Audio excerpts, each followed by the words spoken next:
Olá, meus amigos, minhas amigas, sejam todos bem-vindos ao nosso IGCast. Eu sou Ernesto Bresi, o podcast da Abralimp, Associação Brasileira do Mercado de Limpeza Profissional. A Abralimp, desde 1986, trabalhando em prol da limpeza profissional. Se você quer obter mais informações, www.abralimp.org.br. Além do IGCast, outro canal de comunicação é a nossa revista IG Plus, que essa semana soltou uma matéria muito interessante sobre um garoto de Manaus. Vale a leitura. Maiores informações, www.revistaigplus.com.br. E para você que quer aprender um pouco mais sobre a limpeza profissional, a Fundação Uniabralimp traz diversos cursos online e presenciais. Maiores informações, www.uniabralimp.org.br. Nosso assunto de hoje é SLA na prestação de serviços. Tenho dois amigos, né? Posso considerar como amigos. Primeiro, à minha esquerda é o Michel Pípolo, que é diretor de segurança do Grupo GPS, sócio fundador da Associação Brasileira de Profissionais de Segurança, ABSEG, formado em Direito e cursou o Master Business Security em Análise de Risco Corporativo. Michel, o papo aqui antes da gravação já foi muito bom, né? Seja bem-vindo ao nosso IGCast. Ernesto, obrigado. Osmar, obrigado, né? Tô aqui, sempre é muito interessante que a gente vem compartilhar conhecimento e a gente acaba aprendendo, né? Então, sempre muito bom, assim, o esquenta já foi ótimo, né? Ótimo. E eu digo que a gente trabalha com o que gosta, tá sempre de férias. Então, talvez por isso essa descontração, essa alegria, porque a gente vai falar aqui de cachaça, né? A cachaça que é o nosso dia a dia, que é o nosso ganha-pão, que é o prazer que a gente tem de prestar de serviço, de servir ao próximo. Então, muito obrigado pelo convite. Seja bem-vindo. Do meu lado direito, Osmar Viviani. Seja bem-vindo também, né?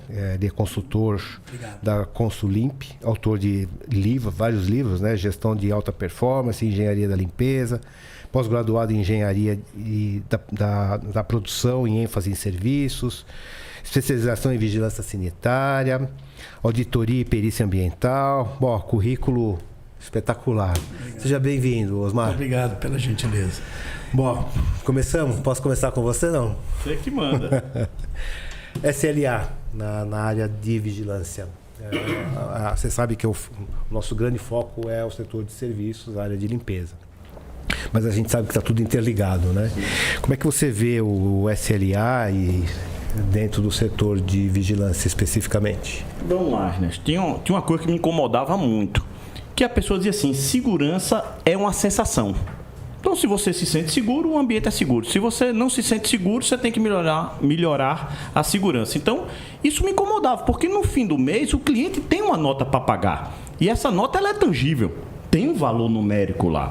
Então, a gente foi estudar o SLA, que vem uma sigla do inglês, né, o Service Level Agreement, vem exatamente, num bom português, de dizer um acordo de nível de serviço. Mas para eu fazer um acordo, eu tenho que ter um indicador. Então, nenhum de nós três aqui somos médicos. Mas se o nosso filho está com 36,5, a gente sabe o que fazer. Se o nosso filho está com 38 graus, vamos pegar ali um antitérmico e aplicar. Se nosso filho está com 40, a gente já ligou o carro, já enrolou ele numa toalha e já está indo para o hospital. Então, o indicador ele tem um poder muito forte, não só para dizer se o serviço está bem, mas também para ter um plano de ação de acordo com aquele indicador. Então, fomos estudar, o SLA ele começa na indústria automobilística. Temos aqui um engenheiro de produção ao nosso lado, então, por favor, professor Osmar, me corrija qualquer coisa, tá certo? Tem toda a liberdade. Então, começa na indústria automobilística e depois na parte de serviço, quem primeiro se apropria desses conceitos é a turma de TI. Porque é um serviço muito próximo do engenharia.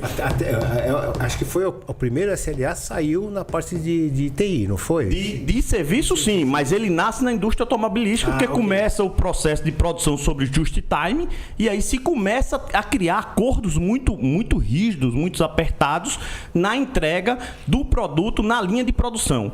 E depois migra para a área de serviço, e aí sim, você está correto, a área de TI é a primeira a trazer isso aí. Então, eu gosto muito do finado comandante Rolim, né? Fundador da TAM, hoje Latam, que diria: quando você não tem capacidade de criar, você tem que ter coragem de copiar.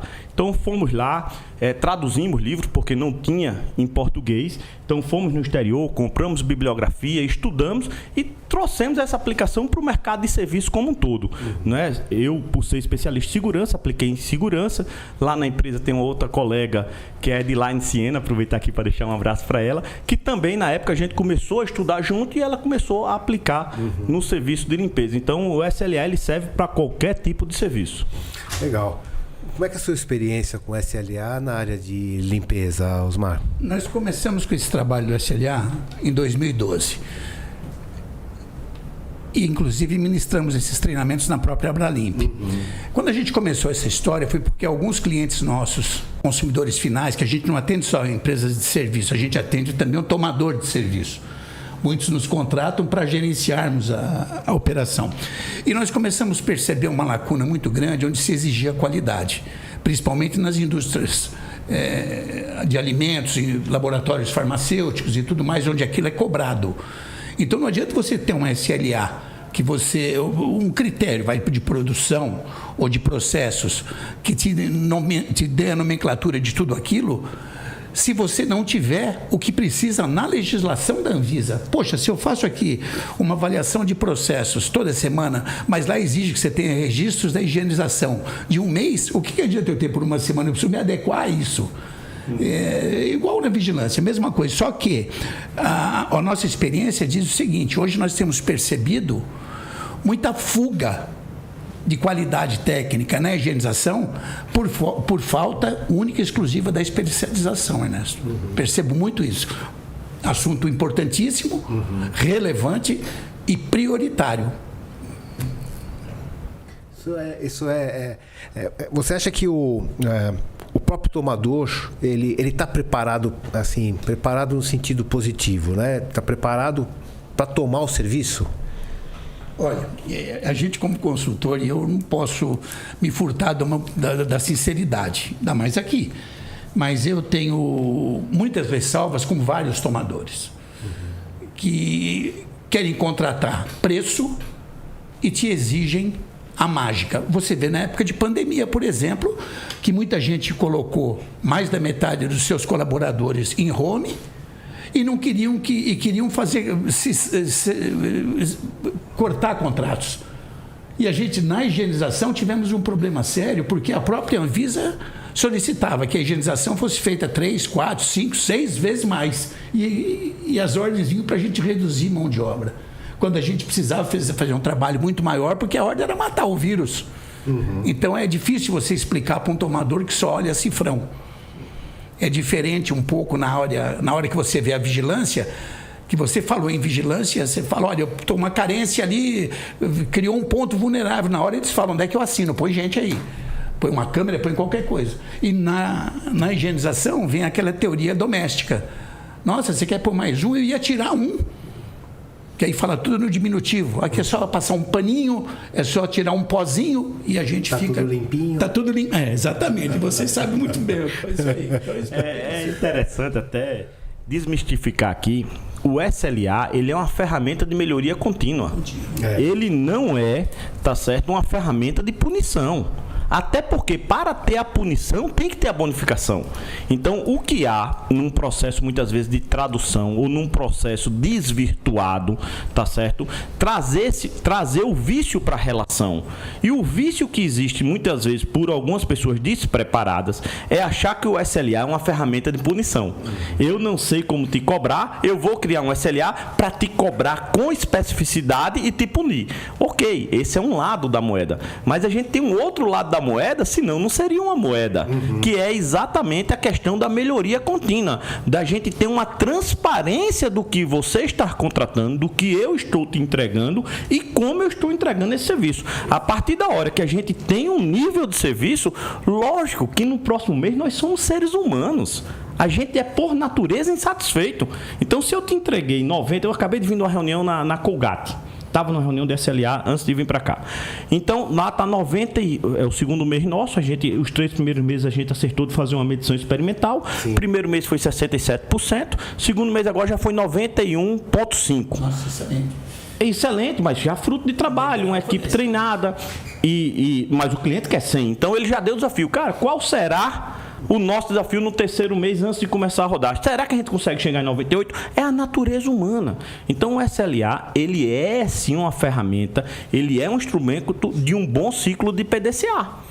Se eu tenho um bom ciclo de melhoria contínua, o SLA seria, na brincadeira aqui que eu fiz na introdução, o nosso termômetro. Uhum. Ele vai aferir ali a temperatura. Agora, eu preciso ir dormir e descansar para o meu próximo dia? Eu preciso aplicar um antitérmico e ficar monitorando? Ou eu preciso ir para o pronto-socorro? É a temperatura que vai definir. Uhum. Então, é muito importante a gente ter um SLA para a gente poder ter um processo de melhoria contínua. Mas também a gente tem uma variação na higienização em decorrência disso, Michel, que é o departamento comercial. O departamento comercial, nas empresas de vigilância, ele vende em cima de um foco legal de formação e tudo mais. Na higienização, é meio que goela abaixo. O pessoal chega, está ali o contrato, pega, põe embaixo do braço e fala, ele tem esse SLA para cumprir, e bota um problema desse tamanho no colo de um pessoal que é mágico, chamado operacional. E o operacional, pela mania que tem de ser mágico, então se precisa de 100 pessoas, vendem-se 80, põe no colo da operação, a operação se mata, reclama, xinga, briga, esbraveja, resolve com 80. No próximo, em vez de 100, já vão vender com 70. Porque fala, eles resolvem. Então, quando você tem um departamento comercial que não tem uma gestão diretiva da empresa em cima da qualidade de SLA, você não consegue chegar lá na melhoria contínua. Por isso que eu achei muito louvável essas suas reuniões mensais, porque você busca melhoria contínua e consegue ser ouvido. Porque hoje em dia, na limpeza, muitas vezes, na higienização, eu falo limpeza num foco muito íntimo, a gente muitas vezes é ouvido, mas não é escutado. Você acha que a percepção do contratante, quando você fala, é uma percepção de custo ou investimento? Vamos lá, vamos separar o joio do trigo. Você tem um público gigante. Serviço é um mercado que move bilhões em nosso país. Nesse universo, né, a gente tem um contratante com foco em preço e a gente tem um contratante com foco em qualidade. Lógico que tudo isso vem de um equilíbrio custo, benefício, risco, operação e gestão. Eu digo na sociedade atual que a relação custo-benefício está ultrapassada. Nossa sociedade é moderna. Os jovens que estão contratando, quem está contratando a gente agora são jovens da era digital. Ele não aceita mais pano e rodo. Ele quer ter um robozinho porque na casa dele ele já tem um robozinho limpando. Então, a sociedade mudou. Não dá para, como especialista, gestor, eu falar mais em custo-benefício, nem aceitar que o meu contratante fale custo-benefício. Ok, o binômio é excelente custo-benefício, mas temos que falar do risco. Qual o risco que eu tenho de fazer essa operação? Senão, eu vou cair num caso Carrefour. 20 de novembro de 2020, lá em Porto Alegre, né, onde a gente teve 3 pais de famílias que saíram de casa e não voltaram. Um porque foi assassinado e 2 porque foram presos. Numa operação ilegal, não era uma operação de segurança privada. Então, a gente tem que pegar esses exemplos, como foi lá atrás da Boate Kiss, né, onde quase 300 pessoas morreram, e aprender. E deixar de hipocrisia. Então, eu tenho responsabilidade como prestador de serviço, mas, em primeiro lugar, tem quem toma o serviço. Então, a gente tem que deixar e avaliar o risco dessas operações. Depois, eu tenho que pensar, na era da inovação, se o que você está me apresentando na proposta é operacionalizável. Sim. Se não... Então, é isso que eu ia perguntar para os dois, né? Os bids, desculpa te interromper, mas os bids atuais, né? As tomadas de preço, né? Como a gente fala, também não estão sendo elaboradas de acordo com a necessidade, de acordo com uma visão mais moderna, né? E aí, o que você está me propondo? Vou dar um exemplo aqui bem simples do meu negócio. Eu tenho um drone de R$2.000 comprado aqui ao lado, na Santa Efigênia. Eu tenho um drone que a gente usa com autorização da ANAC, da Anatel, em torno de R$30.000. E eu tenho um drone que a gente está acabando de comprar agora por R$1.200.000. E tudo é drone. Mas qual o drone que eu vou botar na minha operação? Você precisa que ele voe à noite? Eu estava em Santos ontem. Precisa que ele voe numa região portuária onde tem muito vento? Então o drone de 30 mil não te atende. O de 2 eu não trabalho. Tá? Então já tenho que ir para um drone ali de 100 e poucos mil reais.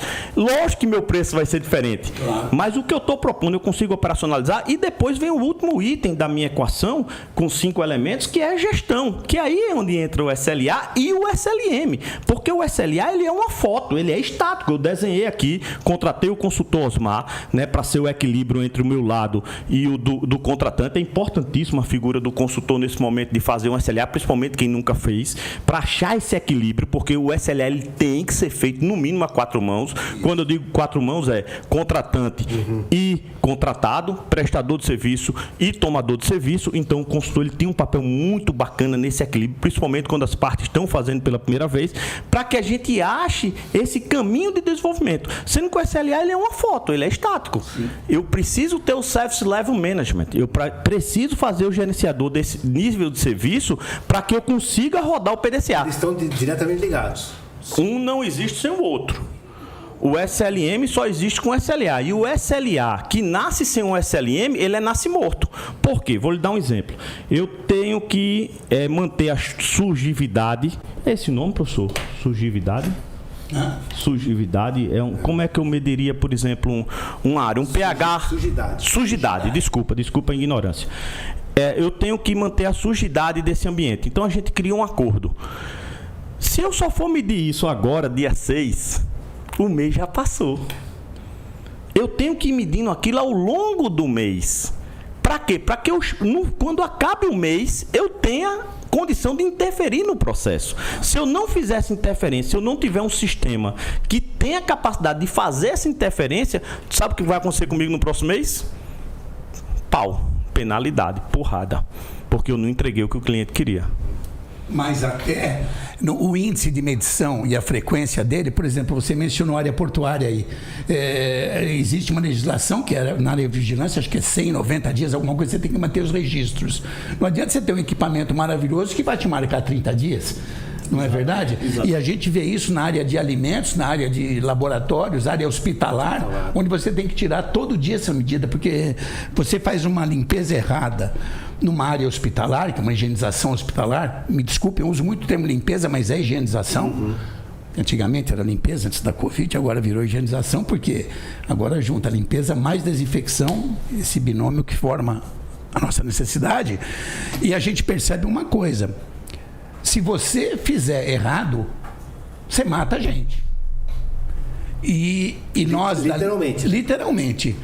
Muito mais, às vezes, numa indústria de alimentos do que no próprio hospital. No hospital você consegue segurar uma infecção, qualquer coisa. Não é saudável nem financeiramente. Sim. Alguém sai do hospital com uma infecção, volta dali até 9 dias, pode retornar. Ele custa 60 vezes o tratamento inicial para massarar aquela infecção. Então, quanto custa isso? Que muitas vezes foi em decorrência de você ver um uso errado de equipamento, produto e até operação. Eu sempre acho que se a gente tiver uma forma de mensurar isso com muito menos tempo e não esperar os 30 dias é só para você gerar bônus ou ônus, mas para gerar providência tem que ser muito mais imediato. Muito mais. E só com o SLM, a gente quando começou isso lá em 2008, 2010 na empresa, era o velho Excel, não tinha como, né? A gente era via planilha. Hoje existe alguns softwares no mercado, no caso do Grupo GPS a gente desenvolve, inclusive estamos investindo mais de 200 milhões, 2 milhões num software esse ano, para ter, né, um sistema mais moderno. Então a gente vem aperfeiçoando, então a gente parou tudo que a gente tinha, vamos construir aqui um mais moderno que consiga falar com o IoT. Então o IoT ele é uma necessidade. Por que eu tenho que fazer a higienização daquele banheiro 6 vezes por dia? Então hoje, com técnicas de engenharia da produção, você consegue entender que eu só preciso voltar naquele banheiro depois de 60 pessoas. E hoje, com um simples sensor, você consegue fazer essa contagem. Quando der 58, 55 pessoas, vai um alerta via smartphone para o colaborador que está ali mais próximo e ele se direciona até aquele banheiro para fazer a limpeza. Então, nós temos cases fantásticos, onde a gente tira o conceito da engenharia empurrada e vem para o conceito da engenharia puxada. Eu só vou lá a partir da 60ª pessoa que adentrar nele. E aí você começa a ter um ganho, você começa a ter uma valorização do profissional que está fazendo aquele processo. Então, tivemos que se modernizar. O IoT, ele é uma realidade na nossa sociedade e os sistemas têm que estar capazes de absorver essa fonte de informação de coleta de dados para que a gente tome ação. Então, é fundamental. Quando se tem um SLA, eu sempre gosto de usar essa brincadeira, que é uma foto, eu preciso ter um filme. E o filme nada mais é do que um conjunto de fotos sucessivas. Então o SLM vem com essa dinâmica do cinema, do filme, para fazer essa medição a cada, no caso da segurança, a gente faz a cada troca de turno, porque não é tão dinâmico quanto o serviço de higienização. Mas a gente consegue, no meu caso, a cada 12 horas, a cada 8 horas, bater uma foto de como foi meu serviço naquele plantão, para que eu consiga desenvolver as pessoas que estavam naquele plantão. Porque se no fim do dia eu não desenvolver as pessoas, não adianta de nada meu papel de líder, meu papel de empresário na sociedade. Continua, inclusive, a busca dela, não é verdade? Você tem que... Eu sempre brinco, viu, Osmar, dizendo que em serviço a gente não tem pós-venda, né? A gente tem que vender a cada serviço, né? Sim, eu falo isso aí, por exemplo, esse negócio de pós-venda, que o vendedor fala, vou lá fazer um pós-venda. Quem faz o pós-venda é o operacional que leva aquele contrato no peito todo dia. Você vai lá e fazer relações públicas, tomar cafezinho, mas o pós-venda quem faz é a operação todo dia. Por isso que eu sempre digo, quando você vai fazer a medição, eu nem sei se o Ernesto já permite, que eu já estou falando aqui. Ficou muito bom aqui com o Michel. Então, por exemplo, quando você vai fazer essa sistemática, a gente implanta em alguns clientes que falam, Osmar, mas como é que a gente vai resolver um problema de higienização que surgiu agora? Deixa montado no subconsciente de cada um a sala de guerra. Vamos fazer uma sala de guerra. Você entende de limpeza? Não? O que você entende? Suprimento? Senta aí. Quero você. Por que essa vassoura não varre? Por que não está usando o mop em detrimento da vassoura? Custa o quádruplo. Tá. E quanto que você economiza da mão de obra da pessoa? Não é cansar. Eu não estou falando em beleza, estou falando em lucro. Pô. O mop te dá rentabilidade. Não é verdade? Então, tudo é isso. Você monta uma sala de guerra que você vai criar suas estratégias de operação para você ter em foco a melhoria contínua e não ser multado. Para conseguir buscar esse bônus. Sim. Nem que seja em horas de trabalho, que não seja um bônus financeiro, mas que alguma coisa você tenha de vantagem por estar cumprindo acima daquilo. Porque na higienização é assim. Enquanto você faz, está tudo bom. Na vigilância também. Mas a gente tem que fazer um plus. Porque se a gente fizer o normal, o arroz com feijão, a gente se limita por todos. Eu sempre digo, tem empresas, hoje é assim, tem as empresas que cumprem os contratos e tem as empresas que só cumprem os contratos. Nenhuma das duas serve mais. Se você não tiver um plus no meu modo de entender. Ernesto, Osmar tem o dom do consultor, ele vai falando a cabeça da gente, vai criando, vai voando assim, né? Porque... Estou me empolgando aqui. Mas o que você falou é de uma riqueza tão grande. Por isso que eu disse que a cabeça aqui vai longe.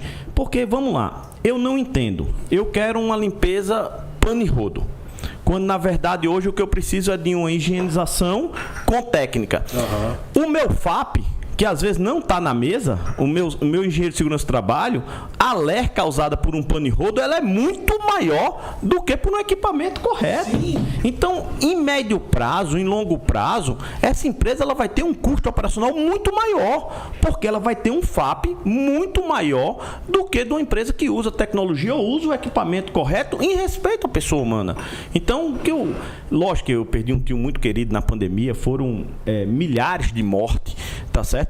Mas a gente tem que olhar para o lado bom desse período ruim que a gente passou. E o lado bom foi que os nossos serviços foram todos valorizados. Porque um ambiente que não está higienizado, ele levou pessoas à morte. Um ambiente que não está seguro ou com a contratação errada, que foi o caso, infelizmente, da rede de supermercado francesa em Porto Alegre, leva também à causa-morte. E leva a causa-morte das pessoas humanas, mas leva também a causa-morte das empresas, que param de gerar riqueza e renda. Então, tudo está interligado, por isso que eu tomei a brincadeira aqui, Osmar, de brincar com você, que você vai falando aí, a gente vai pensando, mas o fator de acidente previdenciário é uma realidade hoje em qualquer empresa de serviço, que a gente tem que olhar, e tudo começa onde?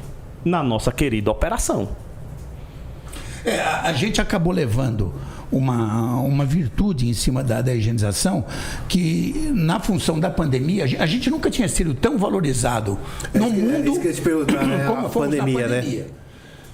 Tanto que mudou até a nomenclatura. Hoje se fala em higienização de tudo. Antes era só hospital. Hoje limpeza não existe sem desinfecção e não existe desinfecção sem limpeza. A gente sempre é contratado para fazer uma palestra motivadora para o pessoal da higienização, sempre, independente dos clientes da consultoria, porque as pessoas falam isso. Conta para a gente o que você está sentindo. E eu estou sentindo justamente isso, em função justamente do estado, o estado de espírito. Eu sempre digo uma coisa, Michel, a pior coisa que tem é quando você vai fazer um SLA a 4 mãos e você for fazer esse SLA em cima do estado de espírito do teu cliente, cara. Você pegar um cliente que está reclamando de você vai fazer um SLA, ele vai te estuprar naquela, ele vai escrever o que ele quer. E você vai falar, tá bom. E o teu comercial aqui do seu lado beliscando sua perna. Não, aceita que nós estamos errados. Não é assim. Não é verdade? Eu penso assim, né? A gente tem que viajar nisso. Você falou aí, né, da questão do comercial e lá na empresa... Eu não estou nada contra, só estou dizendo que... Esse problema existe. Eu só queria compartilhar aqui como a gente solucionou isso lá no grupo GPS. Então, a gente sofre bastante com a postura da gente, mas ao longo, né, eu estou na empresa há 17 anos, ao longo desses 17 anos vem dando resultado. O comercial não recebe comissão no grupo GPS. Ele recebe no fim do ano a participação dos lucros e resultados dele sobre o EBITDA do contrato. Então não tem, eu tenho aqui um contrato, vou vender, vou ganhar minha comissão. Não, a responsabilidade ela é ao longo do ano todo. É quanto aquele contrato deu de EBITDA, quanto aquele contrato deu de lucro operacional. Porque se eu vendo um contrato, com o exemplo que você deu, que precisaria ter 100 pessoas, eu vendo por 80 para bater minha meta para fechar o contrato. Esse contrato vai dar prejuízo. Quanto custou para você cumprir isso? Então, se der prejuízo, o comercial vai receber quanto? Quanto é a participação de lucro de zero? É zero. O prejuízo eu não posso partilhar, mas o lucro eu posso partilhar. Então, ninguém lá na empresa quer um contrato que não dê rentabilidade. Sei que talvez a gente pense um pouco diferente, nós não temos contratos públicos, não temos foco na área pública. A gente vai exatamente em busca, Ernesto, do que você falou, do cliente que busca qualidade. E o cliente que busca qualidade, ele sabe que contratar pelo menor preço é diferente de contratar pelo melhor preço. Por isso que eu brinquei com a equação custo, benefício, risco, operação e gestão. Eu tive uma oportunidade há uns anos atrás, quando mudou a metragem para 1.200 metros quadrados. Lembra dessa fase ou não? Não é da linha da tua área isso? Não. A limpeza veio de 600 para 800 metros quadrados dia por pessoa, passou para 1.200. A FEBRAC, que é a federação nossa, me convidou para ir a Brasília numa reunião do Ministério, Ernesto, para explicar lá a inexequibilidade dos 1.200 metros quadrados. Não vem o caso aqui, cargo político, a época que foi, mas eu estive nessa reunião e tinha uma senhora sentada na reunião. Eu falei assim, como é que vocês chegaram na condição dela? Ela falou assim, eu fui ao shopping e tinha uma máquina que parecia um jet ski, que lavava e enxugava, e a menina falou para mim que limpa 1.200 metros quadrados por dia. Eu pus aqui na pauta, passou, o ministro assinou. Eu falei, e alguém limpa 1.200 metros quadrados com aquela máquina limpa? Aí eu, num rasgo assim, não sei o que, de onde veio, eu falei assim, você mora num apartamento funcional? Eu falei, moro. Quantos metros tem? Ela falou, 110. Eu falei, uma pessoa limpa 12 apartamentos iguais ao teu por dia? Falou, com aquela máquina limpa. Eu falei, mas um apartamento de 110 metros quadrados, para entrar com aquela máquina, tem que sair de você até o papagaio lá de dentro para poder usar a máquina. Ela falou que limpa, eu pus e passou. Resolveram assim. Então, quando você falou nos contratos públicos, eu não estou dizendo que contrato público não tem gestão de qualidade, mas eu vou dizer que no privado tem. Porque a exigibilidade da gente em todos os tipos de serviço, ou até no monitoramento, não é verdade? A gente vê que existe um padrão de qualidade. E eu gosto de falar nisso nas metragens, porque quando você chega numa indústria ou numa empresa, num cliente privado, a primeira coisa que ele olha é a qualidade. Ele pode até te esmagar no preço, mas ele não deixa de lado a palavra qualidade. Sim. E em outros, você não vai nem visitar. Por isso, isso aqui é um papo, já vou falar outra coisa. Então vamos lá. Eu estou me empolgando aqui com o Michel. Muito obrigado. Deixa eu te perguntar, Michel. No seu livro você fala, depois eu vou mostrar para o plano, tá aqui, ó. Podem adquirir esse livro aqui, que é espetacular. No seu livro você fala sobre os ciclos de serviços. Que todos os dias o resultado melhora. e que ajuda neste processo, né? Como é que você explica isso para o nosso ouvinte? Teve um livro que a gente leu chamado A Hora da Verdade. Esse livro é fantástico, que ele fala que não adianta a gente ter uma área comercial bacana, não adianta a gente ter uma área técnica bacana, se na hora da verdade, ou seja, na hora que a gente está na frente do cliente, a gente não demonstra isso. E o serviço, ele, por sua característica, ele só se realiza na frente do cliente. Então, vamos pensar aqui, a gráfica que imprimiu aqui o livro do professor Osmar. Se saiu alguma página errada, se saiu algo errado, o cliente não viu ainda. Ele retorna. E é refeito algum trabalho, ou é descartado esse livro e é reimpresso um novo. Em serviço, nós não temos essa oportunidade. O serviço, ele se relaciona pela sua essência na presença do cliente. Então, é importante a gente saber dessas características do nosso negócio, que muitas vezes esse conhecimento ele é empírico, não é científico, por isso que é importante a gente ter muitas vezes uma área técnica, um consultor que nos apoie, para que a gente vá entendendo a grandiosidade do nosso serviço. Então, é importante a gente saber, no meu caso, eu estou ali para preservar vidas. Mas hoje eu também estou para preservar a reputação. Também estamos para preservar o patrimônio. Mas eu não gosto, assim como você algumas vezes se corrigiu, que limpeza hoje, né, tem um termo mais moderno chamado higienização. Eu não gosto do termo segurança patrimonial. Porque o maior patrimônio é a vida. O maior patrimônio hoje são as reputações. Então a gente tem que ter esse conhecimento científico para fazer um bom serviço e, lógico, a experiência, o conhecimento empírico faz parte. Então, nessa andada nossa, o que é que a gente percebeu? Que eu tenho que entender qual é o ciclo de serviço. E o ciclo de serviço vem muito, como advogado, vou pedir emprestado aqui da engenharia da produção do professor Osmar, para dizer o seguinte: o ciclo de serviço é quando ele começa, qual fase, qual tarefa eles têm que se desenvolver e quando ele encerra. Então, todo o processo tem, pela sua natureza, início, meio e fim. Quando eu estou nesse processo, quando eu termino ele, eu tenho que fazer a mensuração. Se eu não mensurar, eu não consigo ter um indicador. Então, se me permite, professor Osmar, vou fazer uma brincadeira aqui. Posso? Vamos lá. O que é um banheiro limpo? Para você, Ernesto, é uma coisa. Para os nossos colegas aqui da área técnica é outra. Para minha noiva é outra. Para o professor Osmar, que tem um conhecimento técnico mais elevado, é outro. Mas a gente pode chegar num consenso e sair de um conceito subjetivo, o que é banheiro limpo, para um conceito objetivo. Então, o que é um banheiro limpo? A mulher, quando entra no banheiro, professor, qual é a primeira coisa? Ela quer aroma. Aroma. Mas ela tem uma outra característica muito forte da personalidade dela, que ela olha para o espelho. Nós, homens, queremos o quê?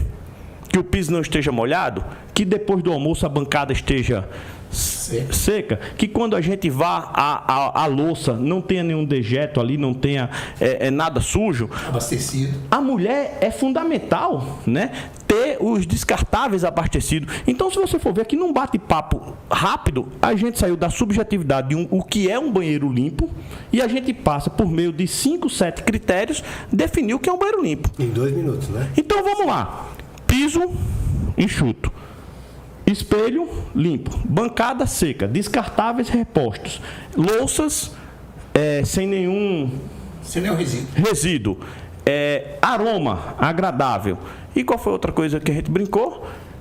É isso. E tem uma que eu vou te falar que vale muito a pena a gente mencionar, e as empresas não ligam muito para isso, é deixar de fazer nos banheiros o estoque de produtos. Arrumação, a gente pode dizer. Tem gente que guarda tudo lá, aquele monte de balde dentro do banheiro, coisa, pano pendurado, secando, sabe? Coisas totalmente. Vamos chamar esse indicador de 5S. 5S, Sim, então, você vê que espelhos sem marcas, pô. Sim. Espelho, o pessoal abre uma pia que tá pingando, respinga no espelho e ninguém vê essa. Então, você vê que com 7 KPIs, a gente definiu uma coisa chamada banheiro limpo. Quando a gente define isso aqui no nosso SLA, a gente tangibilizou o que é para o nosso grupo aqui um banheiro limpo. Sim. São 7 critérios. Quando a gente vai para o auxiliar de limpeza e coloca no checklist dele que ele tem que olhar esses 7 itens, fica muito mais fácil. Claro. Porque ele sabe exatamente o que o cliente deseja que ele faça num banheiro. Então, se ele for lá e está vazando porque tem ali um vazamento, é um problema de manutenção e não de limpeza, mas tem que comunicar. Então, com essas ferramentas hoje modernas, né, do IoT, da tecnologia, da capacidade que a gente tem de colocar de informação no smartphone, o QR Code, a gente consegue fazer toda uma mensuração de produtividade. E o profissional começa a ser mais valorizado, porque ele não vai fazer o retrabalho, ele vai entrar no banheiro, ele vai olhar esses 7 indicadores, fazer o checklist dele. Então, o espelho está sem nenhum respingo, né? A gente poderia até colocar uma 8ª atividade aqui, KPI, que é se tem algum problema de manutenção, né? Porque às vezes tem um entupimento, tem algo que impacta diretamente na qualidade percebida pelo cliente, que é o que eu chamo da hora da verdade. Então, o ciclo de serviço é isso, é a gente entender o início do serviço, o meio e o fim, e nesse fim, a gente, por meio dos KPIs definidos, a gente fazer a aferição. Nos banheiros tem uma coisa que eu sempre digo para as empresas, tem empresa que fala uns absurdos assim: não sou eu que dou o produto, é o cliente que dá. Como se isso fosse um ponto positivo para você desperdiçar e jogar fora. Quanto mais você economiza o dinheiro do cliente, mais ele olha que você é um parceiro dele, não só um prestador. E a preocupação de um produto inadequado. Sem dúvida. Então, por exemplo, você entra num banheiro para usar, primeira coisa que você vê, a água do vaso sanitário está verde, amanhã está roxa, depois da manhã está lilás. Aí você pergunta, por que está assim?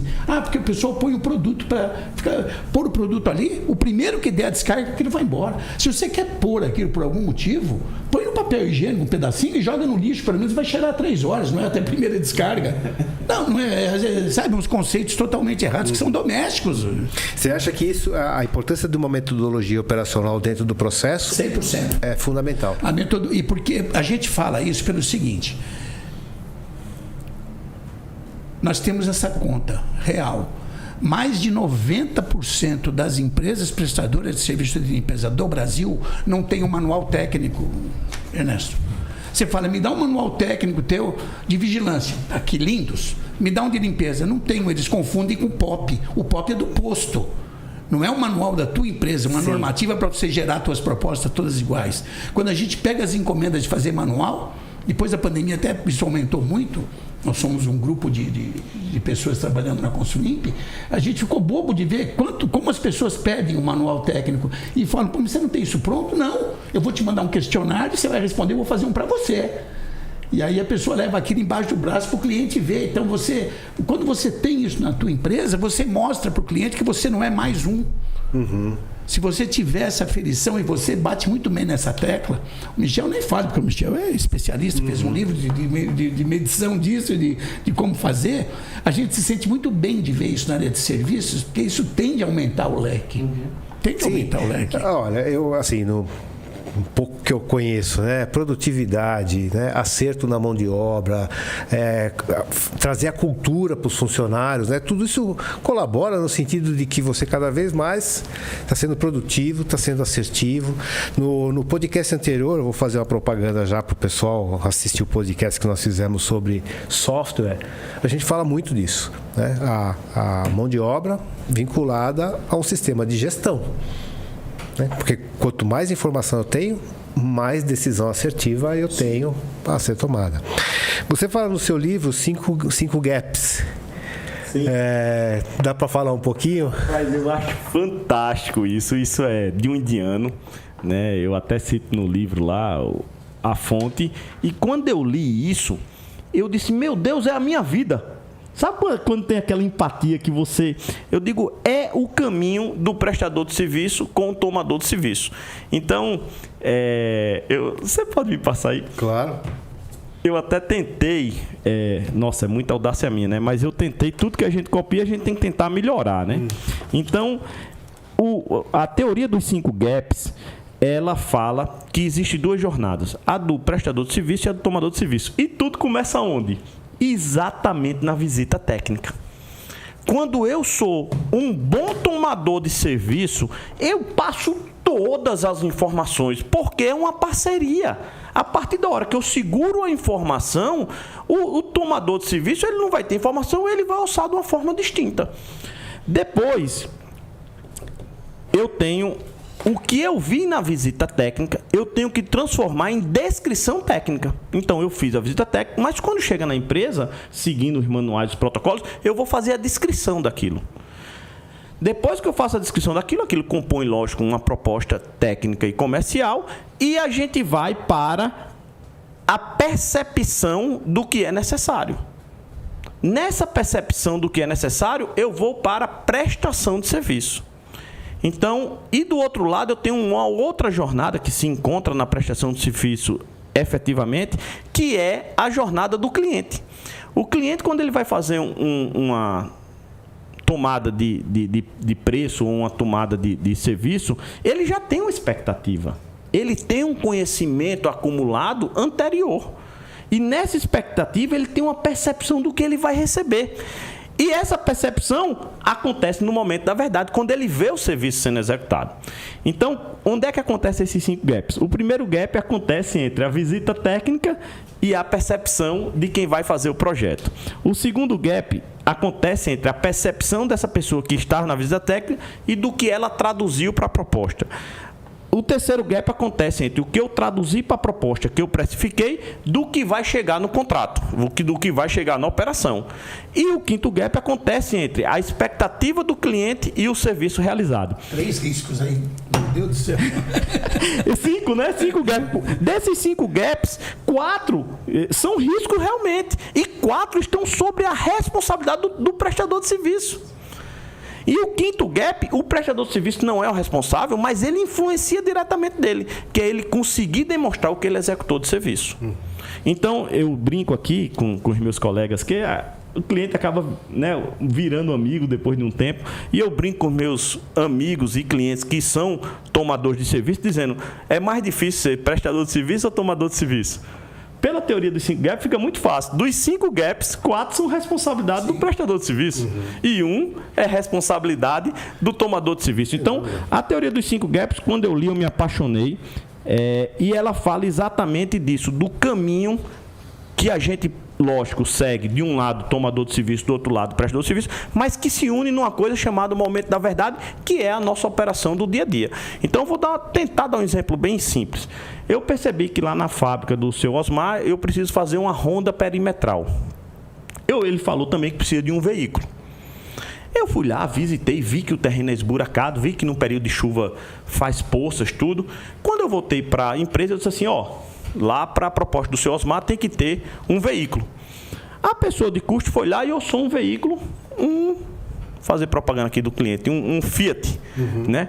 E nesse Fiat 4x2.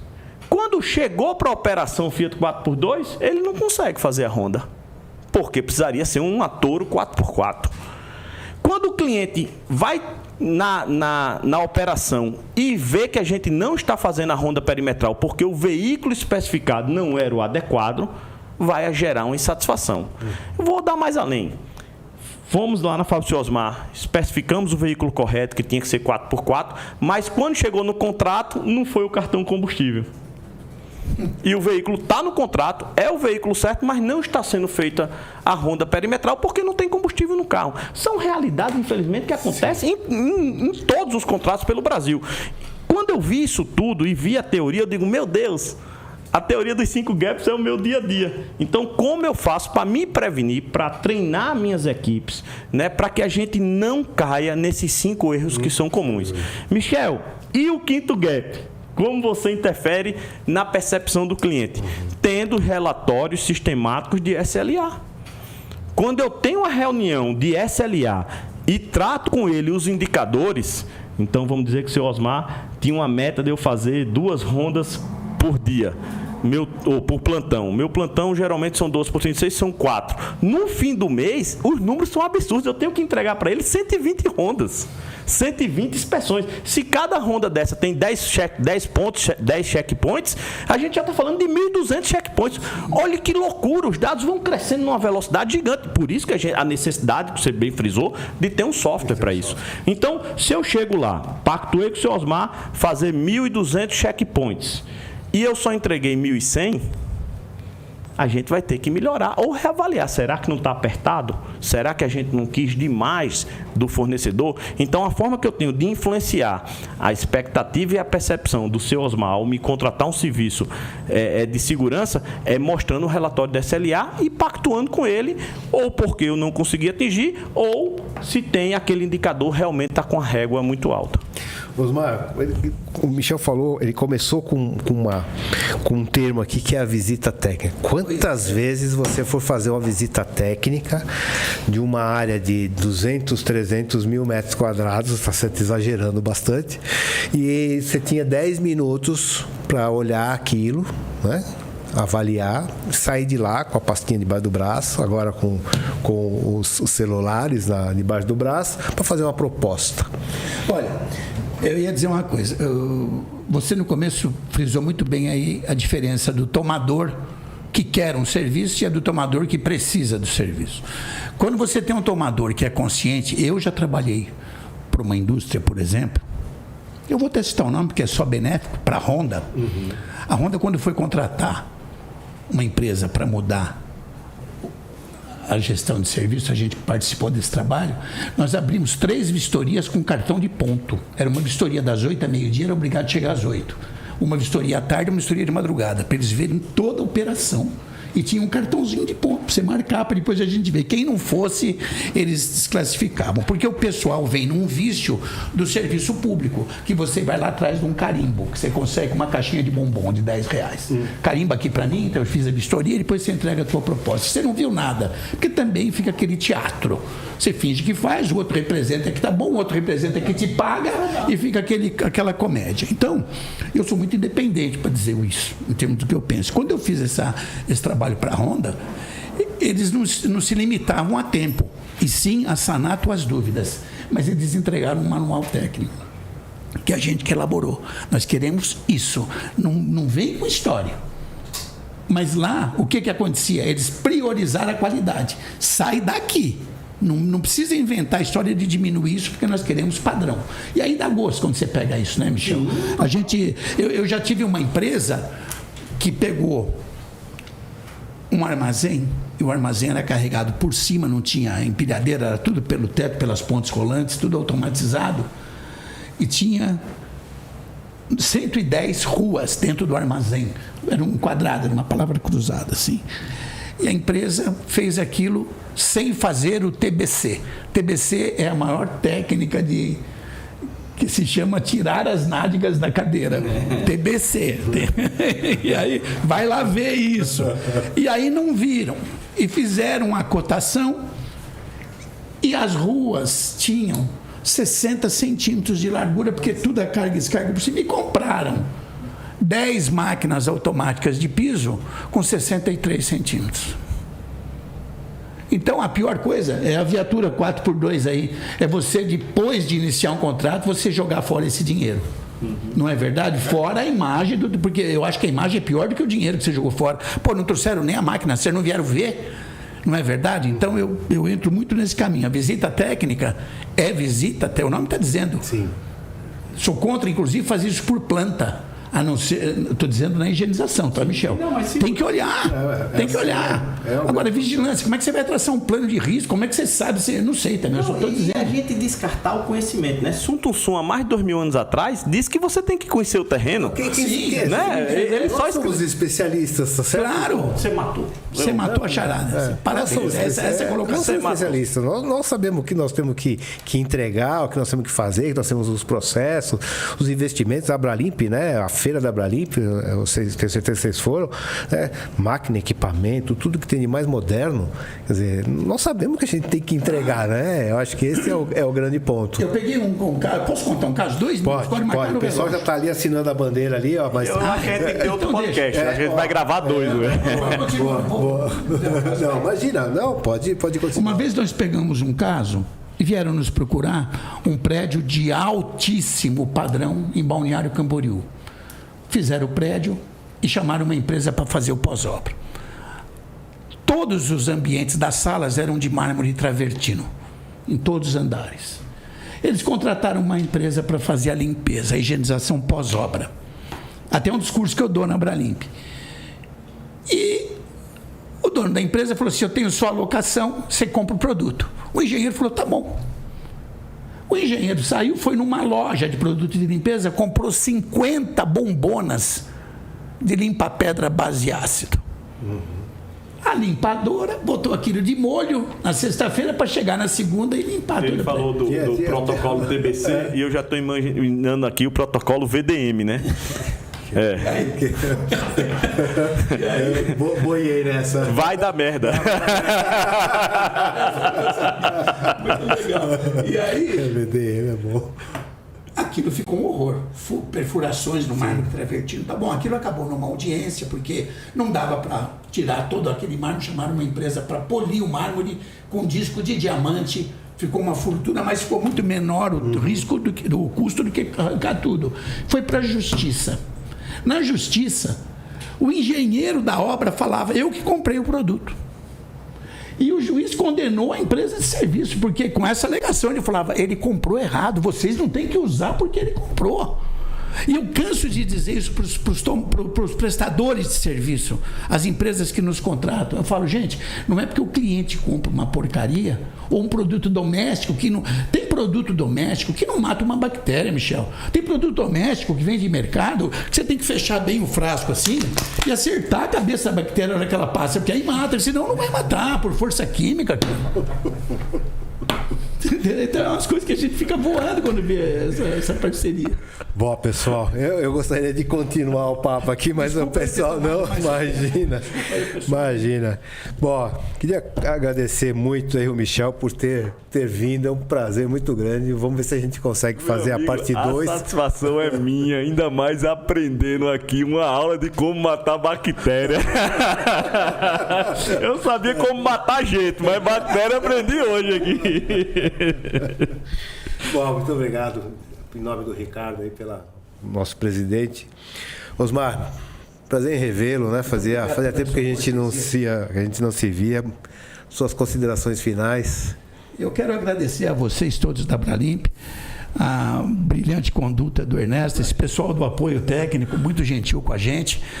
E a Abralimp e a Abralimp, Aninha, ela é muito carinhosa, a Nicole, aquela garotada toda lá que atende a gente sempre muito bem. Muito obrigado pela oportunidade da gente contar um pouquinho da nossa trajetória aí nessa consultoria. Michel, foi um prazer imenso te conhecer. Você me deu uma grande oportunidade de sair daqui melhor hoje. E eu aprendi a matar bactéria. Bom, pessoal, obrigado. Prazer estar com vocês novamente. Até a próxima. Tchau, tchau.